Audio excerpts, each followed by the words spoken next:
ऋषिनगर में केशव दत्त अपनी पत्नी अंजलि के साथ रहता था। संतान की इच्छा से दोनों पति पत्नी प्रति मंगलवार को हनुमान जी की पूजा करते थे।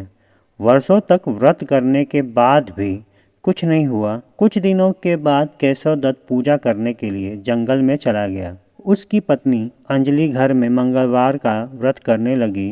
एक दिन किसी कारणवश अंजलि हनुमान जी का भोग नहीं लगा सकी और उस दिन वो भूखी ही सो गई। दूसरे दिन उसने प्रण किया कि अब अगले मंगलवार को हनुमान जी को भोग लगाकर ही भोजन करूंगी। अंजलि ने भूखी प्यासी रहकर 7वें दिन मंगलवार को हनुमान जी की पूजा की और उन्हें भोग लगाया, लेकिन तभी भूख प्यास के कारण अंजलि बेहोश हो गई।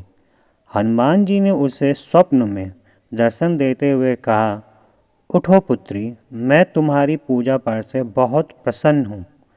तुम्हें सुंदर और सुयोग्य पुत्र होने का वर देता हूँ। तत्काल अंजलि ने उठकर हनुमान जी को भोग लगाया और स्वयं भोजन किया। हनुमान जी की अनुकंपा से अंजलि के एक सुंदर शिशु का जन्म हुआ। मंगलवार को जन्म लेने के कारण उसे बच्चे का नाम मंगल प्रसाद रखा गया। कुछ दिनों बाद अंजलि का पति केशव दत्त भी जंगल से लौट आया। उसने मंगल को देखा तो अंजलि से पूछा, यह बच्चा किसका है?